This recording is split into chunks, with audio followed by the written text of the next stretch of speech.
Have you ever shown up to a family gathering and realized within seconds that you were still the outsider? That's exactly what hit me the moment I stepped out of the taxi at the Grand Coral Resort in Florida. The sun was blinding, the palm trees perfect, everything looked like a postcard. Until my mom smiled and said, "Tessa, darling, your room's one of the standard ones." That single word, standard, told me everything. My siblings were getting ocean view suites with their families, and I was being sent down the hall to a box with a window facing the parking lot. If you've ever felt invisible in your own family, stay with me, because this one is going to hit close to home. And before we dive back into the story, hit that like button, just so I know you're still here with me, following along. "Mom, what's standard supposed to mean?" I asked, keeping my voice even despite the heat creeping up my neck. The lobby buzzed with tropical energy, kids in flip-flops, couples with matching Hawaiian shirts, but all I could see was her dismissive wave. "Oh, Tessa, it's just practical," she said, adjusting her sunglasses. "You're single, no kids to worry about. You don't need a big room with a view. Ethan and Lila have families, so they get the suites." Ethan was chatting with the concierge, his wife Sarah juggling their two kids, Caleb and Ava, who were tugging at her sundress. Lila was snapping a selfie with her husband Mark, their wedding bands catching the chandelier's light. I glanced at them, then back at my mother. "I'm 30, Mom. I run my own company. I don't need a penthouse, but a room like everyone else's would be fair." My father, hauling a golf bag, piped up from behind. "Don't make a big deal out of it, Tessa. It's just a room. You'll survive." His tone was the same one he used when I was 16 and begging to borrow the car. I forced a smile, my stomach twisting like I'd swallowed a bad oyster. "Sure, Dad." The concierge handed me a keycard for room 112, tucked down a hallway that smelled faintly of bleach. As I dragged my bag toward it, I could hear Caleb and Ava shrieking with delight from Ethan's suite, the ocean sparkling beyond their balcony. My phone buzzed in my pocket, a text from my business partner, Mia. "Landed the Blue Wave deal. Biggest client yet. You celebrating in style down there?" I snorted at the irony, my thumb hovering over the reply as I pushed open the door to my room. It was a shoebox. A single window stared out at the parking lot, where a dumpster squatted like it was mocking me. The bed was a double, barely bigger than my couch back home, and the air conditioner rattled like it was coughing up its last breath. I dropped my bag and sank onto the mattress, the springs creaking under me. This wasn't just a room assignment. It was like being shoved into a box my family had nailed shut years ago, labeled "not quite enough."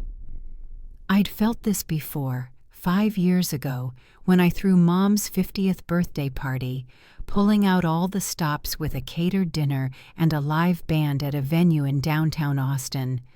I'd spent weeks planning, but she spent the night complaining I hadn't invited her real friends, the country club crowd she wanted to impress. Meanwhile, Lila's store-bought cupcakes for Dad's birthday got a standing ovation. I unzipped my bag, trying to shake it off, but the feeling clung like damp sand.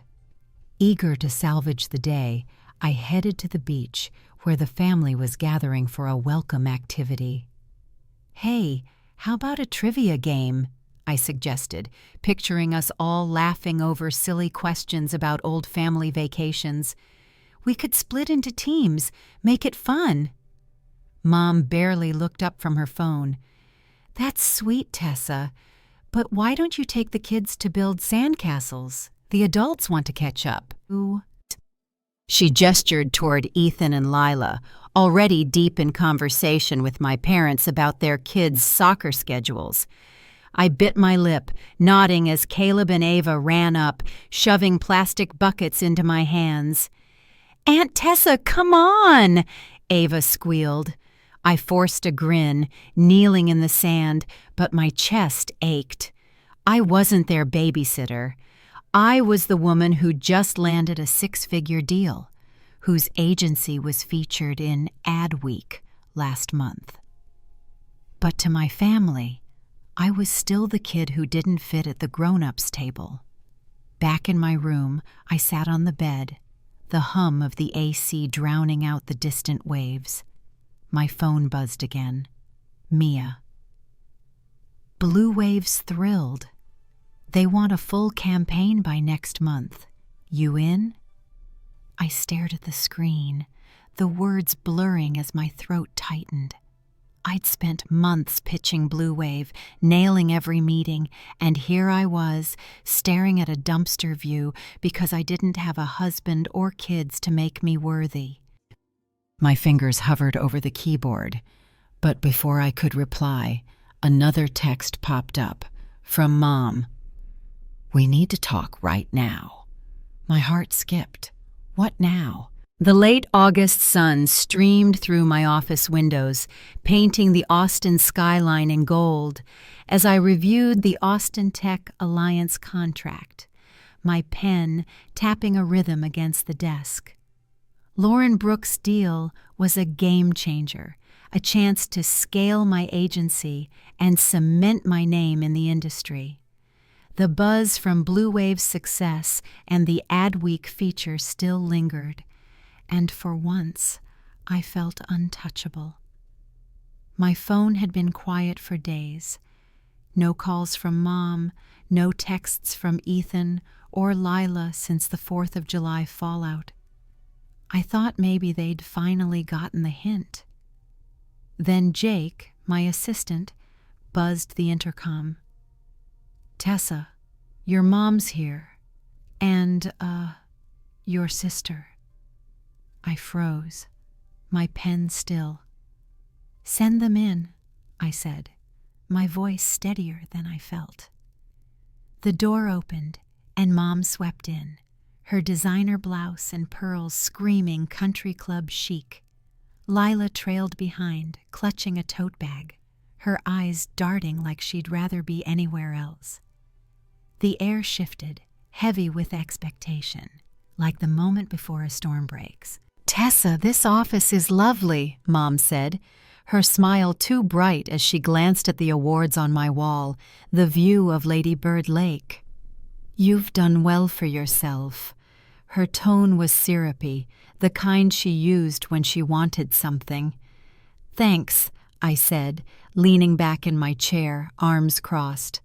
"What's this about?" She settled into a chair, Lila hovering awkwardly beside her.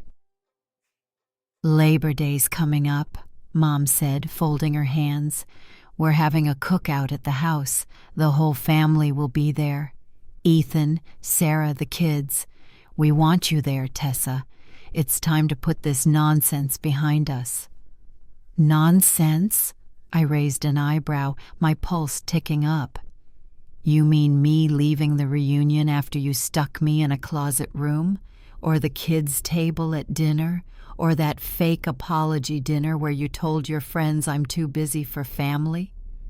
Mom's smile faltered, but she rallied, her eyes glistening with practiced tears. "Tessa Marie, you're breaking my heart. I've tried to make things right. That room was a mistake, and I apologized. But you're tearing this family apart with your stubbornness. It's selfish." Lila shifted, her voice soft. "Tessa, the kids miss you. Caleb keeps asking why you're not around." The mention of Caleb hit like a jab, and for a second I wavered, picturing his goofy grin, his Pokemon obsession. But I caught Mom's glance at Lila, a flicker of triumph, like they'd rehearsed this tag team guilt trip. I stood, my hands braced on the desk. Selfish? Let's talk about that. You put me in a room with a dumpster view while Ethan and Lila got sweets. You sat me with the kids at dinner, plastic cup and all, while they got wine and linen. You never once celebrated my business.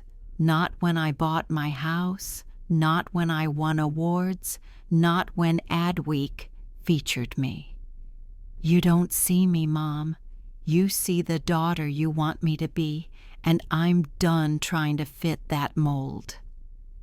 Mom's tears stopped like she'd flipped a switch, her face hardening. You're being dramatic. I've given you everything, love, support, a family, and you're throwing it away for what? Your little career? My career? I laughed, sharp and bitter. I built a company from nothing. I just landed a contract that'll double our staff. I'm not throwing anything away. I'm choosing to be where I'm valued. Lila stepped forward, her voice pleading. Tessa, we're family. Can't we just... No, Lila. I cut in, softer but firm. I want to be part of a family that respects me, not one that shoves me in a corner and calls it love. Mom stood, her purse clutched tight. You're making a mistake. People will talk, Tessa. They'll see you as the one who walked away. Let them, I said, my voice steady. I'm not here to play your game anymore. I just want to be respected. She stared at me, her jaw tight, then turned and walked out, Lila trailing behind, her eyes on the floor. The door clicked shut, and the silence was deafening. I sank into my chair, my hands trembling, but my chest light, like I'd finally set down a weight I'd carried too long. For years, I'd chased Mom's approval, through perfect grades, a house, a business, and every time I'd come up short. But now, standing my ground, I felt free. I turned to my laptop, the Austin Tech Alliance contract glowing on the screen. Lauren Brooks' latest email was waiting. Tessa, your keynote slots confirmed. Let's make waves. I smiled, the future stretching out like the open road. Mom could keep her cookout, her rumors, her expectations. I had work to do, a life to build, and for the first time, I knew I didn't need her to see it, to make it real.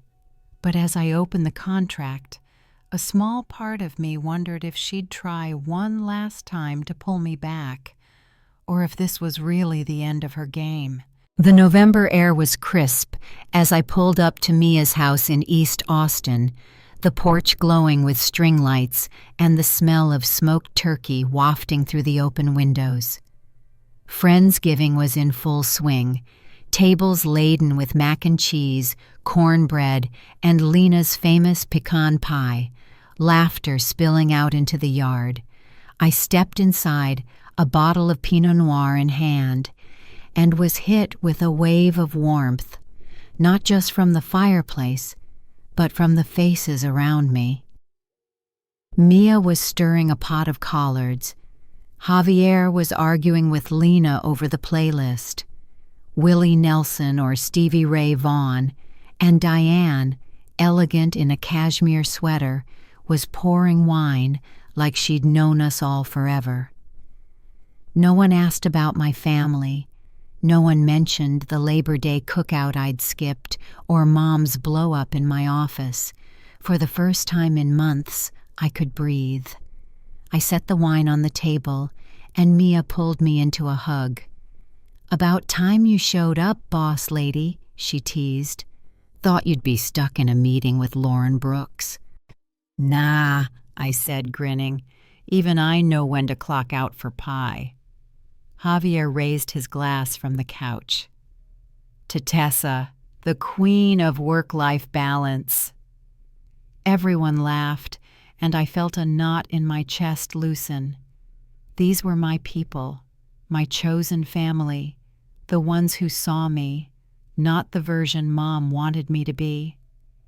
As we sat down to eat, the table a patchwork of mismatched plates and stories, I couldn't help but think about the last family dinner in Florida, the kids' table, the plastic sippy cup, Mom's voice dismissing my entire life. I'd spent so long chasing her approval, only to realize it was a finish line she'd never let me cross. Here, though, with the clink of glasses and Javier's terrible puns, I was enough.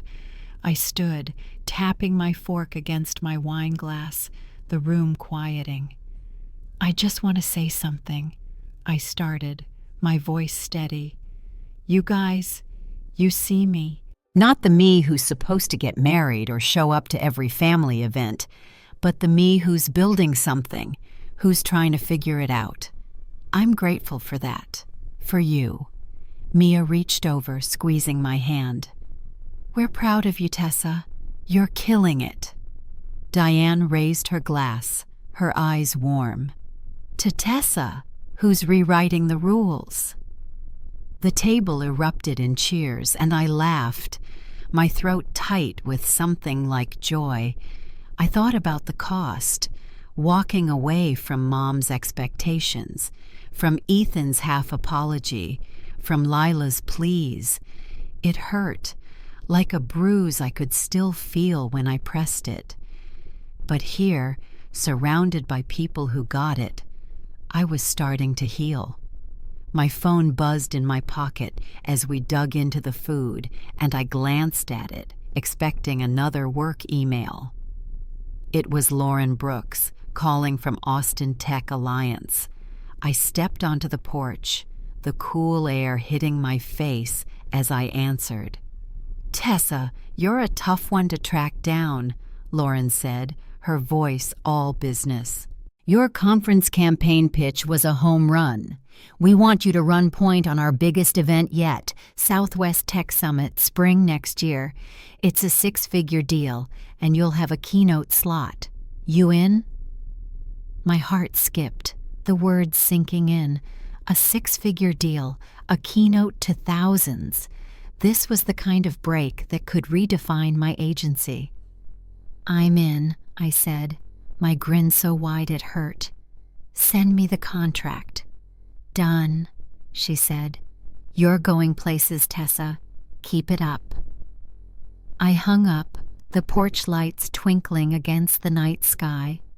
I was still riding that high when I slipped back inside, the warmth of the room wrapping around me like a hug.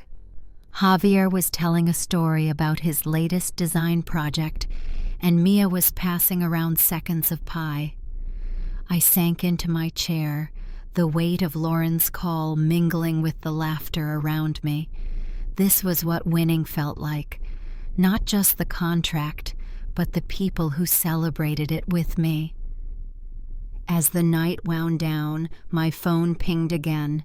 A text from Sarah, Ethan's wife. "Tessa, I'm sorry I didn't speak up in Florida. The room, the dinner, it wasn't right. I should have said something." I stared at the message, my chest tightening. Sarah had always been quiet, caught in Ethan's shadow, but this was new, a crack in the family's armor. I typed back, "Thanks, Sarah. I appreciate that." I didn't know if it changed anything, but it felt like a small victory, a sign that someone else saw the truth. I set the phone down, rejoining the laughter at the table. Mom's world, her cookouts, her rumors, was 1,000,000 miles away. I'd lost that version of family, but I'd found something better, a life where I called the shots, surrounded by people who saw me for me. And with Lauren's deal on the horizon, I knew this was just the beginning. The Austin sunset painted the sky in streaks of orange and pink, the kind of view that made my Travis Heights porch feel like a front-row seat to the world. I sat in my Adirondack chair, a glass of bourbon in hand, the city's hum a soft backdrop to the quiet of early spring.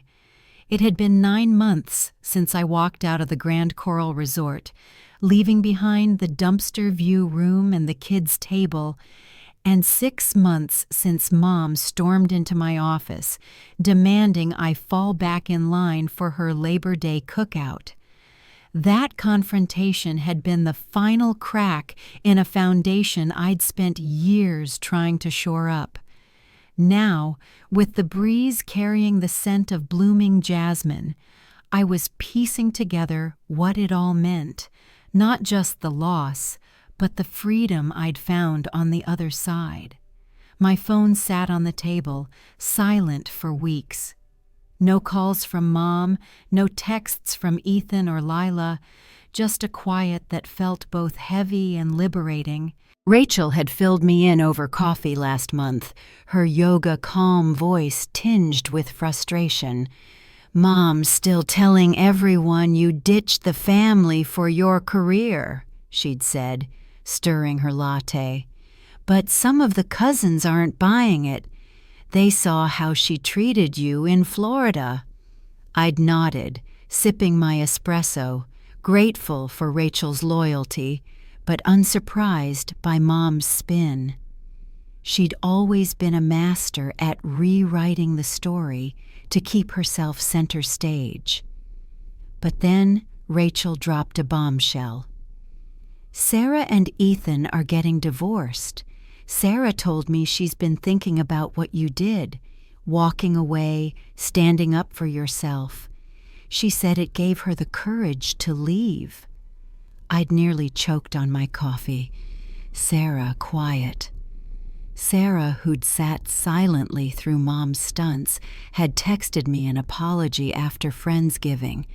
But this was huge. I'd texted her back, "I'm proud of you, Sarah. Call me if you need me." Her reply came days later. "Thanks, Tessa. You showed me I could choose myself." Mas. Her words hit deep, a reminder that my choice to walk away hadn't just changed my life. It had rippled out, touching others in ways I hadn't expected. I'd lost the family I thought I had, the one I'd spent years trying to please, but in its place, I'd found something better. Myself. My agency was thriving. The Austin Tech Alliance contract, a springboard to bigger things. I'd hired 3 new staff members, a data analyst, a content strategist, and a junior designer to lighten Javier's load. The office buzzed with energy, new ideas bouncing off the walls as we prepped for the Southwest Tech Summit.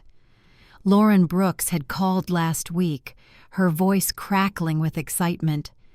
"Tessa, your keynote's the talk of the conference. We're expecting 2,000 attendees. You ready to blow them away?" I'd grinned, pacing my office. Born ready. The gig wasn't just a paycheck. It was a chance to stand on a stage and tell my story, to show other women they didn't have to shrink to fit someone else's mold. Diane Brooks had become a fixture too, more than just a client. We'd started meeting for coffee every few weeks, her sharp insights and war stories from her own career grounding me. Last time, over cortados at Joe's Coffee, she'd leaned back, her silver hair catching the light. "You're not just building a business, Tessa," she'd said. "You're building a legacy. Don't let anyone make you think it's less than that." I'd carried her words like a talisman, a reminder of why I kept going. Now, on my porch, the bourbon warm in my throat, I thought about that closet room in Florida. It wasn't just a bad hotel booking. It was the spark that lit the fuse. It had forced me to see the truth. I'd spent my life chasing a family that didn't see me. Not really. The memory of Mom's voice, "You're tearing this family apart," still stung, but it was fainter now, drowned out by the life I'd built. I'd lost the family I thought I needed, but I'd found myself, my worth, my people. Mia, Javier, Diane, even Sarah. They were my family now, the ones who saw me as more than a supporting role in someone else's story. My phone pinged, pulling me from my thoughts. An email from a startup in Seattle wanting to fly me out to pitch for their rebrand.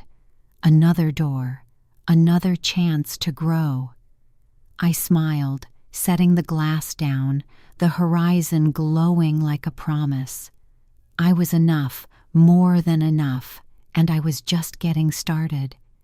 If Tessa's story moved you, hit like, comment your thoughts, share it with a friend, and subscribe for more stories like this.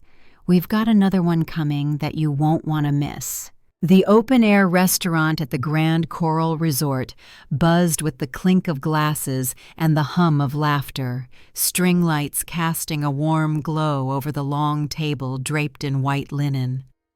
Hibiscus centerpieces bloomed like tiny bursts of fire, and the scent of grilled seafood mingled with the salty breeze. I smoothed my sundress, hoping to shake off the sting of my dumpster view room and scanned the table for my place card. My heart sank when I saw it. Tessa, tucked at the far end next to my nephew Caleb, 7, and niece Ava, 5. The kids' end. Meanwhile, Ethan, Sarah, Lila, and Mark sat at the other end with Mom and Dad, their wine glasses glinting as they toasted to family. I slid into my seat, the plastic chair creaking, and forced a smile as Ava waved a crayon at me. "Aunt Tessa, look! I drew a shark!" Ava beamed, shoving her paper placemat my way. "That's awesome, kiddo," I said, but my eyes drifted to the main table. Mom was laughing at something Lila said, her hand resting on Mark's arm like he was the son she'd always wanted. Ethan was deep in a story about his law firm's latest win, Dad nodding like it was the Super Bowl. My place setting had a plastic sippy cup with a straw, the kind you'd give a toddler, while their end boasted crystal stemware and linen napkins.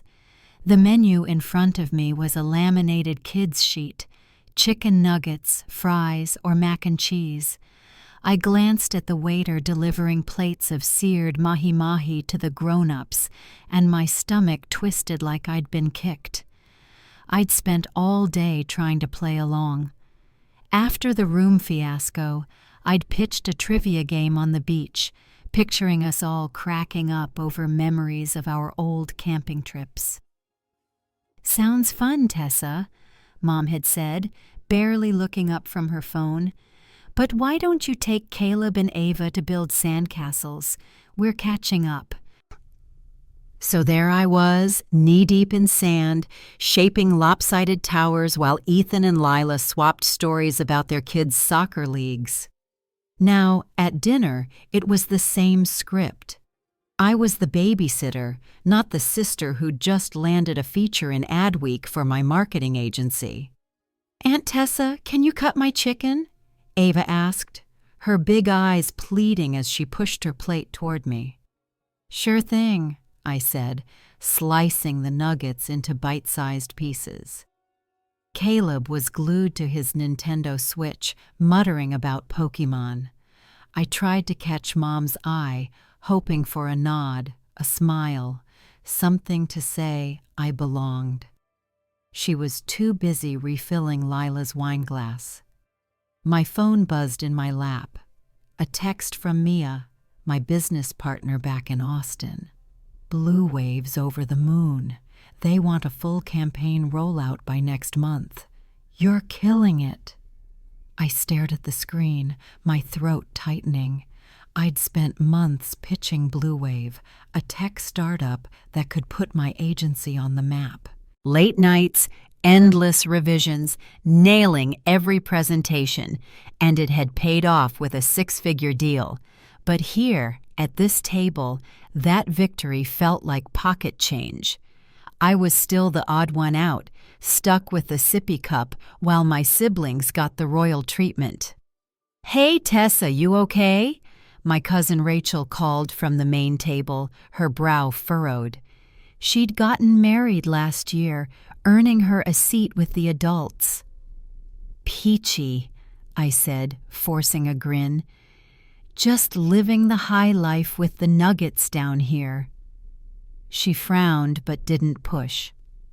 I took a sip from my stupid plastic cup, the straw squeaking, and my mind flashed back to my college graduation.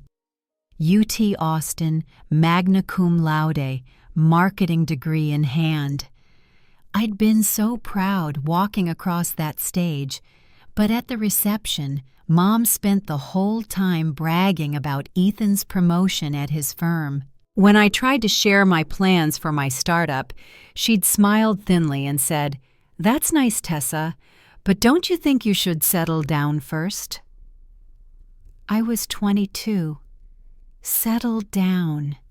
As if my degree, my dreams, were just a placeholder until I had a ring on my finger. I pushed my plate away, the nuggets untouched, and stood. "I need some air," I told Rachel, my voice low. Caleb didn't look up from his game, and Ava was busy coloring.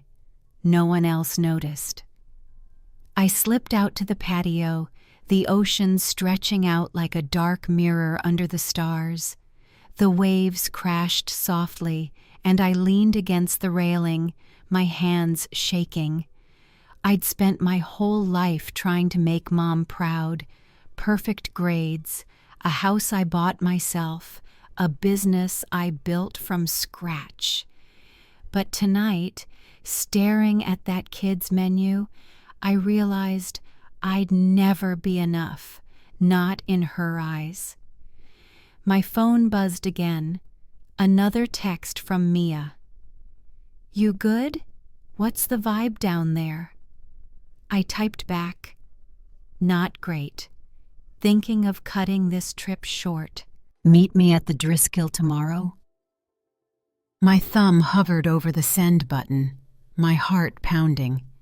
Leaving wasn't just about walking away from a bad dinner. It was about choosing myself over their expectations. I hit send. I pulled up a travel app and booked a flight back to Austin for the next morning. The decision felt like shedding a too tight skin. I headed to the front desk, my steps lighter with every stride.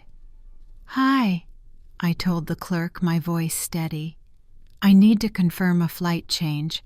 I'm leaving tomorrow."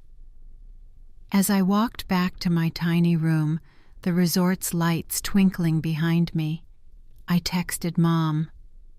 "Something urgent came up at work. I'm heading back to Austin tomorrow. Sorry." I didn't wait for her reply. My phone lit up almost immediately, her name flashing on the screen, but I let it go to voicemail. Whatever she had to say could wait. For once, I was calling the shots.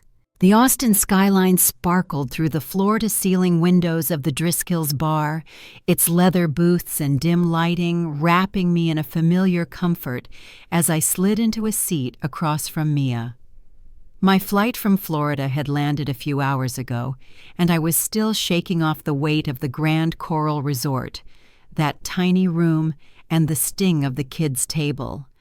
I'd thrown on my favorite jeans and a blazer, hoping to feel like myself again, but my phone was already buzzing like a hornet's nest in my purse. I ignored it and took a sip of the martini Mia had ordered for me, the gin sharp on my tongue. "Okay, spill," Mia said, leaning forward, her dark curls bouncing. "You bailed on a family reunion in paradise. What happened?" I exhaled, the words tumbling out. "They stuck me in a closet-sized room with a view of a dumpster. Ethan and Lila got oceanfront suites because, they've got families. And at dinner, I was at the kids' table with plastic cups and chicken nuggets while they sipped wine and talked about their perfect lives. It was like I'm still the little sister who doesn't count." Mia's jaw dropped. Are you serious? That's not just rude. It's straight up disrespectful. You're running a company that's killing it, Tessa. You don't deserve that. I know, I said, the words feeling real for the first time. So I left, booked a flight, and got out. My phone buzzed again, vibrating against the table. Mom's name flashed on the screen, her 12th call since I'd landed. I flipped it face down. Good for you, Mia said, raising her glass. To choosing yourself. I clinked my glass against hers, a small smile tugging at my lips. To boundaries. But as the warmth of the martini settled in, my phone lit up with a text from Lila. The kids miss you, Tessa. Why'd you leave? You're breaking Mom's heart. My stomach twisted, a flicker of guilt creeping in. Caleb and Ava's faces flashed in my mind, those big eyes, their giggles when I'd built sandcastles with them. Was I being too harsh? I stared at the text, my thumb hovering, but then I locked the screen. No, I wasn't the one who'd drawn the line in the sand. Mia caught my expression. Family drama? Big time. I showed her the text, then scrolled through the others. Ethan. Really, Tessa? Bailing on the whole trip? Grow up. Dad. You're embarrassing us. Call your mother. I sighed. They're acting like I'm the one who ruined everything. They're gaslighting you, Mia said, her voice firm. They put you in a crap room and treated you like a babysitter. You don't owe them anything. She was right, but the guilt still gnawed at me, like a splinter I couldn't pull out. I thought back to last year, when I'd closed on my house in Travis Heights, a cute bungalow with a porch I'd spent months saving for. I'd invited my parents over, proud to show them what I'd built. Mom had walked through, her heels clicking on the hardwood, and said, "It's nice, Tessa, but isn't it lonely living here by yourself?" No mention of the fact that I'd done it on my own, no husband, no trust fund, just that question, like my life was a puzzle missing a piece. My phone buzzed again, this time with a voicemail from Mom. I didn't play it.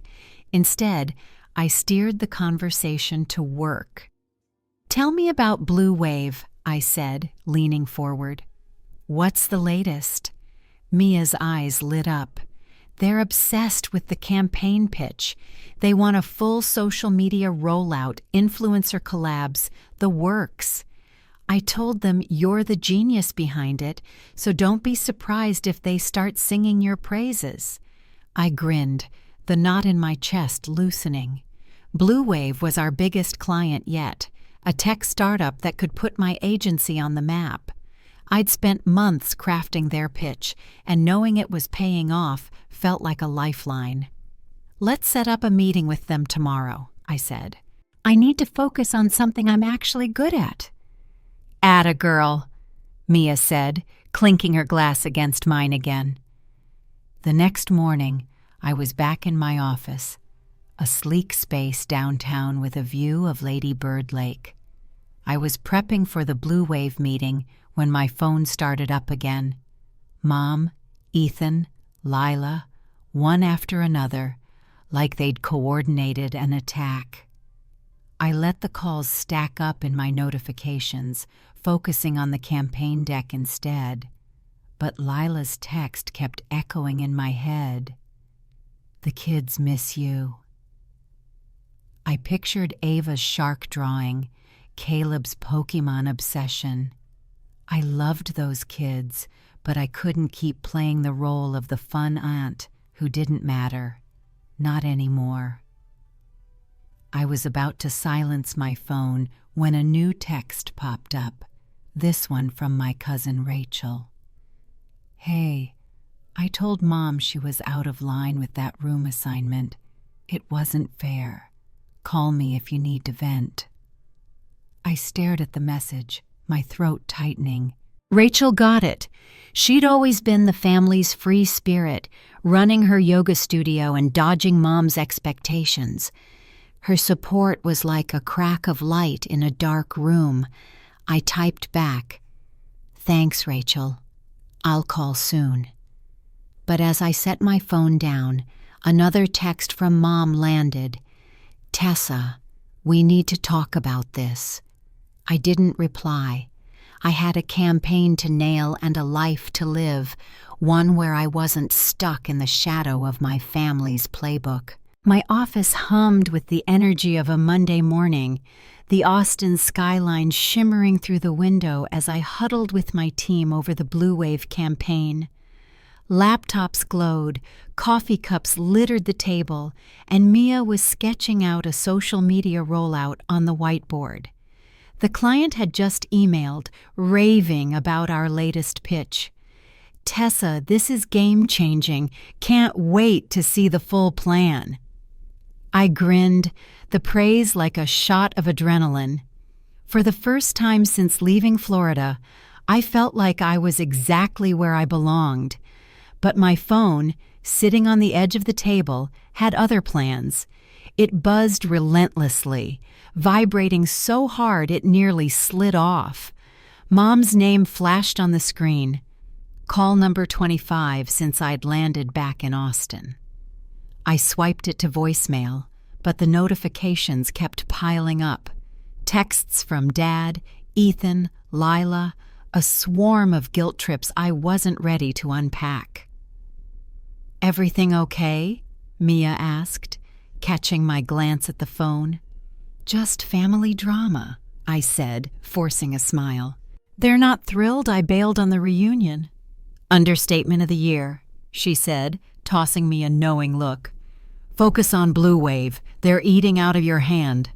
I nodded, diving back into the analytics, but the phone buzzed again. A text from Dad. "You're breaking your mother's heart, Tessa. Call her." I clenched my jaw, shoving the phone into my bag. I wasn't going back to that resort to play the good daughter in their script. Not after the dumpster view room, the kids' table, the whole charade of being less than because I didn't have a ring or a minivan.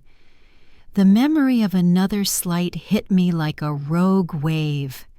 2 years ago, I'd won a regional marketing award for a campaign that put my agency on the map. I'd invited my parents to the ceremony, hoping they'd see what I'd built. Mom showed up, all smiles, but when I stepped off the stage, trophy in hand, Dad pulled me aside. "That's great, Tessa, but have you thought about settling down? You're not getting any younger." No mention of the award, the late nights, the hustle.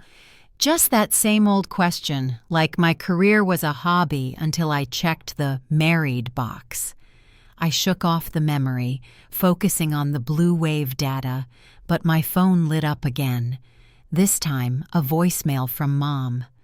I hesitated, then played it, keeping the volume low. "Tessa Marie, this is your mother. We have a family emergency. You need to call me right now." Her voice was sharp, edged with panic, and my stomach dropped. Emergency? My mind raced. Caleb, Ava, Dad's heart scare last year. I dialed her back, my fingers trembling. "Mom, what's wrong? Is everyone okay?" I asked the second she picked up. "No, Tessa. Everything is not okay," she said, her voice quivering. "You leaving the reunion has torn this family apart. People are asking where you are, and I'm humiliated. You need to come back." I froze, the phone heavy in my hand. "That's the emergency? That you're embarrassed?" My voice was low, but anger simmered beneath it. "I thought someone was hurt." "This is hurting us," she snapped. "You walked out on your family. Do you know how that looks? You're acting like a child." "A child?" I laughed bitter. You put me in a closet room and stuck me at the kids' table, Mom. I'm 30. I run a business. I deserve better than that. It was just logistics, Tessa. The suites were for families. You don't have kids, so I don't count? I cut in. I'm done with this, Mom. I'm not coming back to be your prop. Tessa Marie, you listen. I hung up, my heart pounding. The office was quiet, my team pretending not to notice. Mia raised an eyebrow, but I shook my head, signaling I was fine. I wasn't. My hands shook as I set the phone down, her words echoing. You're acting like a child. She'd always known how to twist the knife. The next day, a courier showed up at my office with a sleek gift box. Inside was a designer handbag, the kind Mom would flaunt at her country club brunches. A note was tucked inside. Tessa, I'm sorry about the room mix-up. Let's move past this. Love, Mom. I stared at the bag, its leather gleaming under the office lights. It wasn't an apology. It was a bribe, a shiny distraction to pull me back into line. I remembered her face at my college graduation, smiling for photos but whispering about Ethan's promotion like my degree was a footnote. This bag was just another way to say, stay in your place. I called the courier back. Return this, I said, shoving the box into his hands. Tell her I don't need it. My assistant Jake watched from his desk, his eyes wide. You sure? He asked. Positive, I said, my voice steady. But as the courier left, another text from Mom popped up. You're being ungrateful. I'm trying to make this right. I didn't respond. Instead, I opened my laptop, pulling up the Blue Wave campaign. The client's latest email was glowing. Tessa, your vision's spot on. Let's lock in the timeline. I dove into the work, the numbers and strategies grounding me. But the calls didn't stop. Ethan texted, You're making this harder than it needs to be. Lila, Mom's a wreck. Just talk to her. Dad again. This has gone far enough. Each message was a jab, trying to drag me back to Florida, back to that tiny room where I didn't belong. I silenced my phone, but Lila's earlier text about the kids still lingered, tugging at my heart. I pushed it down. I wasn't the one who'd drawn this line. They had. By evening, I was alone in the office, the city lights twinkling outside. I typed a text to Mom. I need space right now. I'm not coming back. I hit send before I could second-guess it, then leaned back in my chair, the weight of my choice settling in. My phone buzzed again, almost instantly, her name on the screen. I let it ring, knowing whatever she said next would only pull me deeper into her game. The email landed in my inbox just as I was wrapping up a Blue Wave campaign meeting, the subject line glaring at me, Let's talk, Tessa.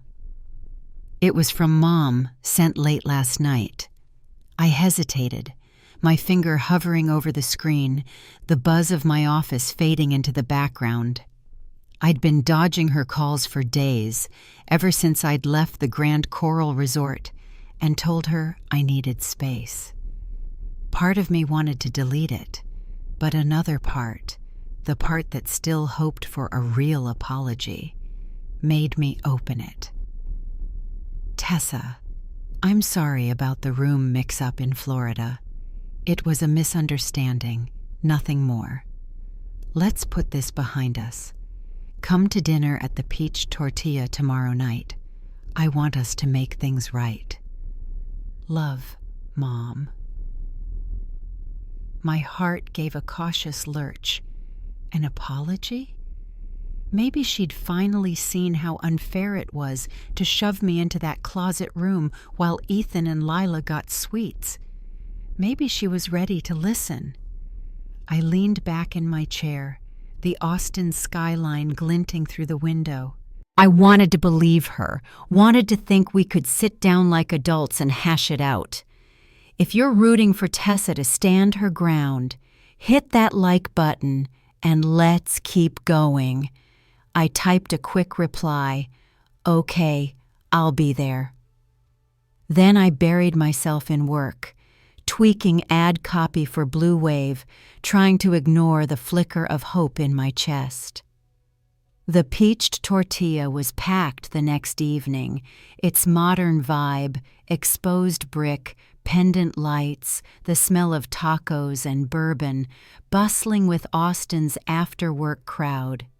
Mom had reserved a private room in the back, and when I walked in, she was already there, seated at a round table with two of her country club friends, Linda and Susan.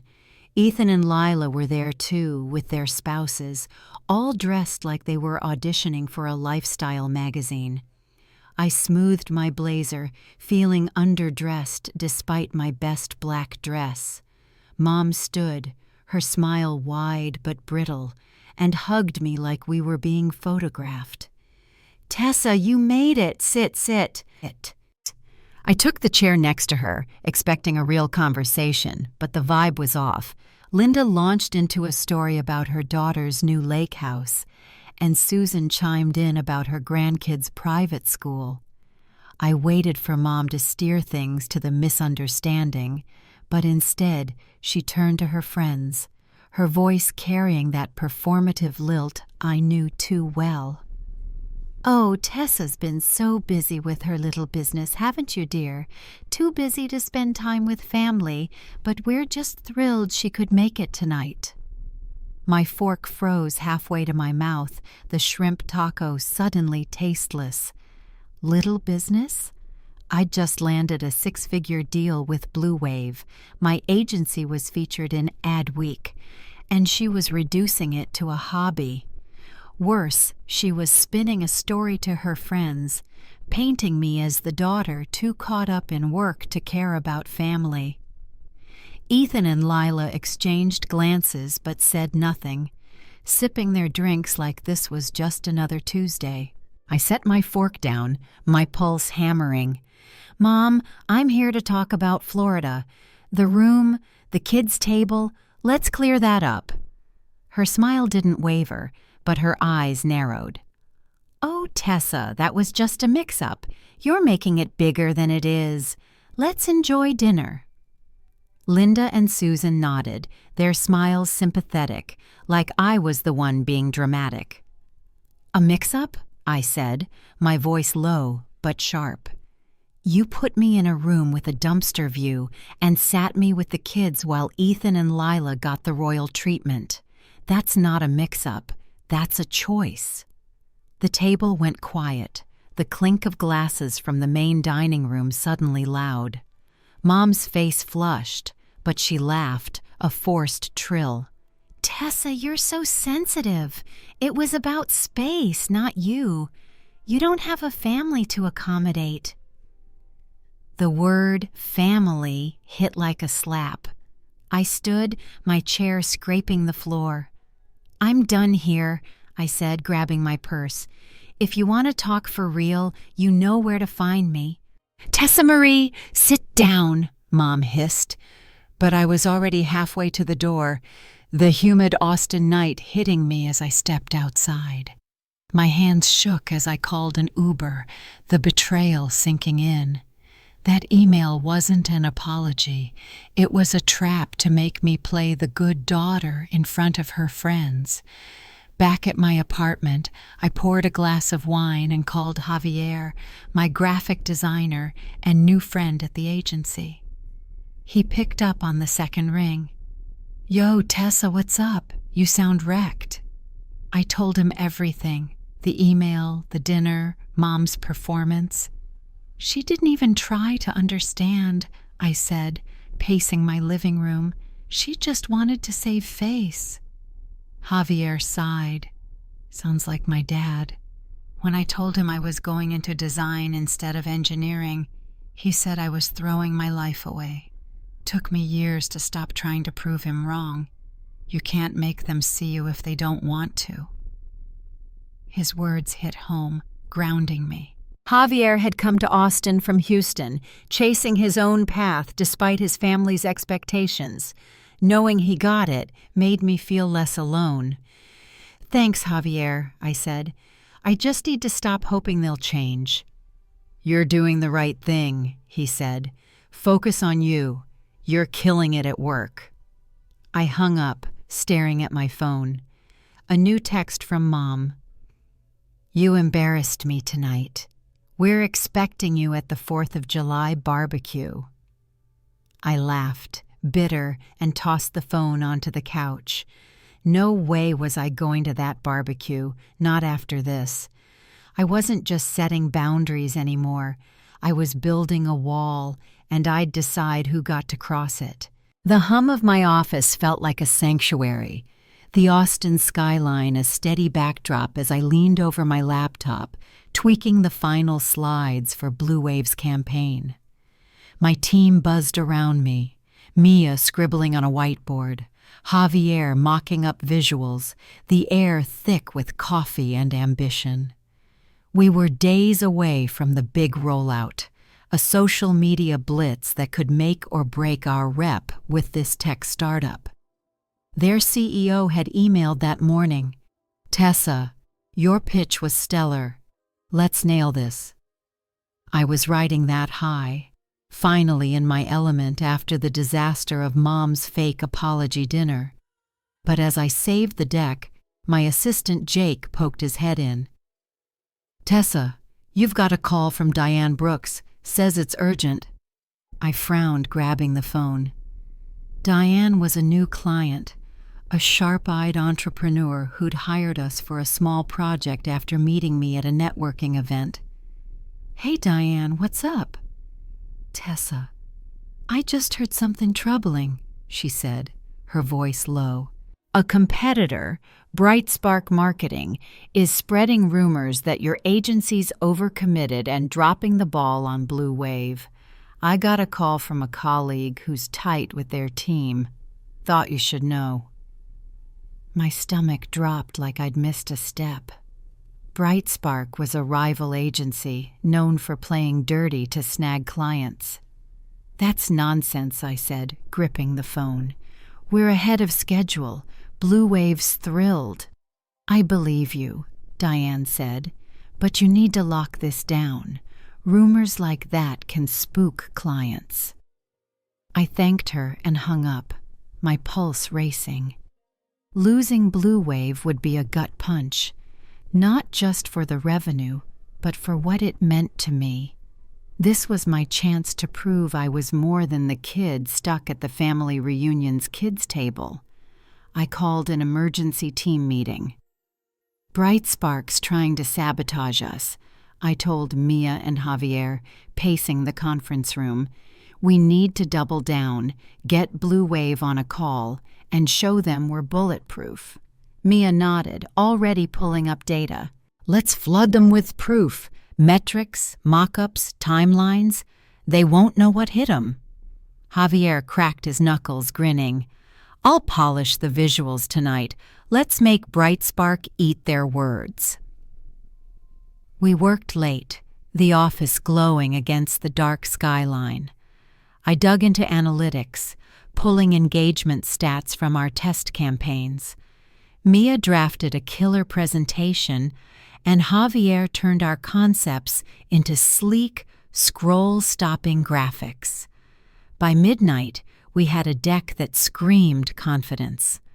I emailed Blue Wave's CEO, scheduling a call for the next morning, my hands steady despite the stakes. This wasn't just about saving a contract, it was about proving I could handle whatever got thrown at me. The call went better than I'd hoped. Blue Wave's team was all smiles, raving about our data-driven approach and Javier's visuals. Tessa, We heard some chatter about delays, but this puts it to rest, the CEO said. You're exceeding expectations. No. By the end, they greenlit the full rollout, and Adweek reached out to feature our campaign in their next issue. I hung up, my team cheering, and for the first time in days, I felt like I could breathe. That afternoon, Diane stopped by the office, her silver hair pulled into a chic bun, her presence commanding the room. Heard you crushed it with Blue Wave, she said, settling into a chair. I knew you would. Thanks for the heads up, I said, pouring her a coffee. Brightspark almost had us. She waved a hand. They're all bark, no bite. You handled it like a pro. She paused, her eyes softening. You know, I went through something similar years ago. My family didn't get my career either. Thought I was wasting my time building my company because I wasn't married with kids. Took me years to stop caring what they thought. I leaned forward, caught off guard. How'd you deal with it? I built my own family, she said, smiling. People who saw me for me, colleagues, friends, mentors. You're doing the same, Tessa. Keep going. Her words hit like a warm wave, washing away the lingering sting of Mom's dinner stunt. Diane wasn't just a client.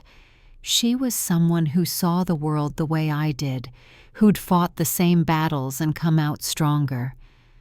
Thanks, Diane, I said, my voice quieter than I meant. That means a lot. She stood, adjusting her blazer. You're going places. Call me if you need to talk, business or otherwise. As she left, my phone pinged with a new email. A startup founder, impressed by the Adweek buzz, wanted to meet about a campaign. Then another, from a local tech incubator, asking if I'd pitch for their annual event. I leaned back, a grin spreading across my face. Brightspark had tried to knock me down, but I'd turned their game into my spotlight. My family could keep their oceanfront suites and their kids' table. I was building something bigger, and no one could take that away. But as I closed my laptop, ready to head home, my phone buzzed again. Another text from Mom. You're missing the barbecue, Tessa. Don't make this harder than it needs to be. I stared at the screen, the weight of her words tugging at me. I didn't reply, but the thought of the 4th of July loomed, a test of whether I could hold my ground. The 4th of July sun baked my backyard in Travis Heights, the smell of grilling burgers and Shiner Bock mingling with the hum of cicadas. I'd strung up fairy lights across the porch, and Mia was flipping patties while Javier mixed a playlist of classic rock and Texas country. A handful of friends and colleagues lounged on lawn chairs, laughing over stories of Austin's summer heat. It was the kind of cookout I'd always wanted to host, laid back, real, no pretenses. But my phone, tucked in my pocket, was a ticking time bomb. It had been buzzing all morning, each vibration a reminder of the family barbecue I'd chosen to skip. Mom's latest voicemail played in my head. Tessa Marie, you're tearing this family apart. How could you do this to us? Her voice, sharp and trembling, hit like a punch, and for a moment I'd wavered, my thumb hovering over the call button. Was I being too harsh? But then I remembered the kids' table, the dumpster view room, her fake apology dinner. No, I wasn't going back. I shook it off, grabbing a beer from the cooler and joining Mia at the grill. You sure you're okay? She asked, eyeing me as she flipped a burger. You've got that look, like you're fighting a war in your head. Just family crap, I said, taking a swig. Mom's laying it on thick. Says I'm ruining everything by not showing up today." Mia snorted.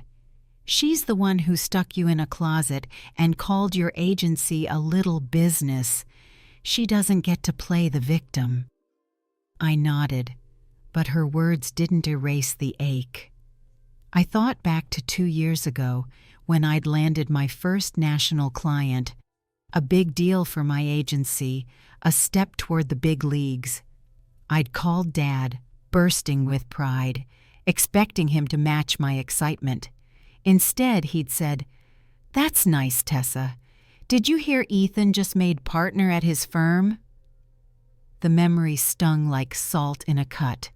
No matter what I did, buy a house, win awards, build a business, they always saw Ethan and Lila first. I wasn't just the youngest, I was the invisible one. My phone buzzed again, and I glanced at it. A text from Rachel, my cousin.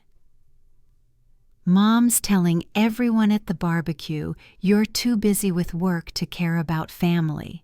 I set her straight, told her she was unfair with the room and dinner. Call me if you need me." I smiled, a weight lifting. Rachel, with her yoga studio and no-nonsense vibe, had always been my ally. Knowing she'd stood up for me felt like a lifeline, a reminder that not everyone bought Mom's story. "Hey, Tessa, you gonna make a speech or what?" Javier called from the picnic table, his grin wide. He'd been a rock since I got back from Florida, sharing his own stories of family drama over late-night design sessions. I raised my beer, stepping onto the porch steps to face the group. Friends from the agency, a couple of clients who'd become pals, and Mia's girlfriend Lena, who'd brought a killer potato salad. All right, I said, laughing as they cheered. I just want to say I'm grateful for you all, for seeing me, for showing up, for reminding me what matters. I spent a long time trying to fit into someone else's idea of who I should be, but you guys, you get the real me. Here's to that." Glasses clinked, and Javier shouted, "To Tessa, kicking ass and taking names!" Everyone laughed, and I felt a warmth spread through me, like the sun breaking through clouds. Javier caught my eye, nodding slightly. Last night, over pizza in the office, he'd opened up about his dad cutting him off when he chose graphic design over a real job. "They want you to stay small so they don't have to change," he'd said. "Don't let 'em." As the fireworks started, bursting over the Austin skyline, my phone buzzed again. Mom, of course. I didn't check it. Instead, I leaned back, watching the colors light up the sky, my friends' laughter filling the air. This was my family now, the one I'd chosen. The barbecue in Florida could go on without me, and for the first time, I was okay with that. But as I grabbed another beer, Rachel's text lingered in my mind. Mom was spinning her story, painting me as the selfish one. I wondered how long she'd keep it up, and what she'd do next to pull me back into her orbit. The hum of my office was a steady rhythm, the late afternoon sun casting long shadows across the Austin skyline. I was deep in a Blue Wave campaign report, the glow of my laptop screen reflecting the numbers that proved our rollout was a hit. My team had scattered for the day, leaving me alone with the quiet and a half-empty coffee mug. The 4th of July barbecue was a fading echo, my choice to skip it, a weight I'd learned to carry. I'd ignored Mom's voicemails, Lila's guilt trip texts, and Dad's stern messages, but the silence from Ethan, my big brother, always the golden child, felt heavier. So when Jake, my assistant, knocked on the doorframe and said, "Tessa, your brother's here," I nearly dropped my mug. "Ethan?" I asked, my brow furrowing. Send him in." Ethan stepped into the office, looking out of place in his khaki shorts and polo, like he'd just stepped off a golf course. His usual lawyer swagger was dialed down, his shoulders tense as he scanned the room. My awards on the wall, the view of Lady Bird Lake, the proof of everything I'd built. "Nice setup," he said, his voice careful, like he was stepping around broken glass. "Thanks," I said, leaning back in my chair, arms crossed. "What's up? You're a long way from Mom's barbecue." He shifted, rubbing the back of his neck. "Yeah, about that. I owe you an apology, Tessa." I blinked, caught off guard. Ethan didn't apologize. He was the one who got sweets, the main table, Mom's beaming smiles. "For what?" I asked, my voice sharp. "For Florida," he said, meeting my eyes. "The room, the dinner setup, that wasn't fair. I saw it, and I didn't say anything. I should have." The air felt thick, my pulse picking up. "You're just now figuring that out? I was stuck in a closet with a dumpster view while you and Lila got the VIP treatment. And at dinner, I was babysitting while you all played perfect family." "You didn't notice then?" He winced, looking down at his shoes. "I noticed, but Mom, you know how she is. She's got this vision of what family should look like, and if you don't fit it, she makes it your fault. I've been dealing with her expectations my whole life. Partner at the firm, perfect wife, perfect kids. It's exhausting. But you walked away. I didn't have the guts to do that." His words hit like a curveball, cracking open a side of Ethan I'd never seen. The golden boy, the one who always won, was admitting he was trapped too. I wanted to believe him, but the hurt ran deep. "You still let it happen," I said, my voice low. "You sat there, sipping wine, while I was at the kids' table with a plastic cup. You didn't say a word." "I know," he said, his jaw tight.